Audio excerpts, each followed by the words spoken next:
Life as We Know It with Tom Walton. The governments of China and Nepal have found common ground, literally, on a raging controversy regarding Mount Everest. I wasn't aware there was a controversy at all regarding the world's tallest mountain peak, so perhaps raging is too strong a word.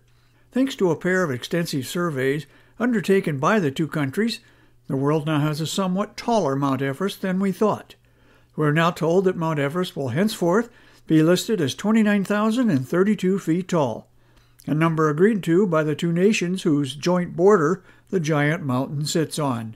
That's a bit taller than the height previously believed to be the case. Until now, each country had its own number. Nepal had considered Mount Everest to be 29,029 feet tall, while China set the height at 29,017 feet, because China did not count the snow cap at the top as part of the mountain. So the two countries were about 12 feet apart in their measurement. However, both countries undertook scientific survey expeditions, Nepal in 2019 and China in 2020.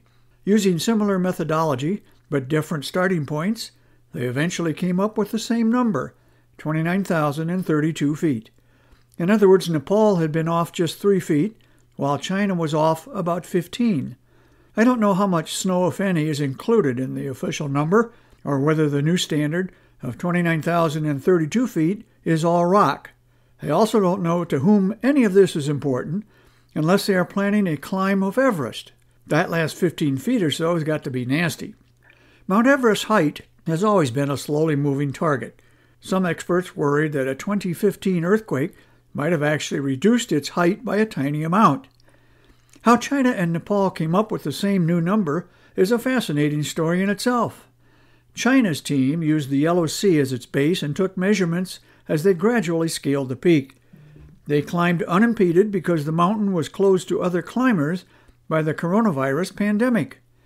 A year earlier, the team from Nepal used the Bay of Bengal as a starting point and established measurement points along a 155-mile line all the way to the summit. It was not easy work. Nepal's lead surveyor lost a toe to frostbite during the project. Over the years, many best guesses have been offered as the true height of Mount Everest.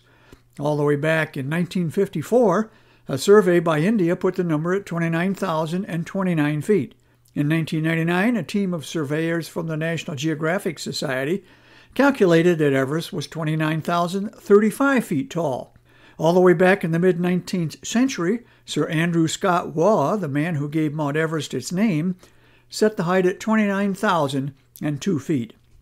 None of these shifting measurements threaten Mount Everest's status as the world's tallest mountain, at least in terms of elevation above sea level. You could make the case that Hawaii's Mauna Kea, 1,200 meters taller than Mount Everest, is the world's tallest, but more than half of Mauna Kea is underwater, beneath the surface of the Pacific Ocean. Lots of luck trying to scale that one from the base to the summit. So I'm sticking with Nepal and China on this one. Everest is king. Life as We Know It is written and hosted by Tom Walton and is a production of WGTE Public Media. Life as We Know It with Tom Walton can be heard on WGTE FM 91 every Monday afternoon during All Things Considered at 5:44 p.m. Or hear past episodes at wgte.org/life.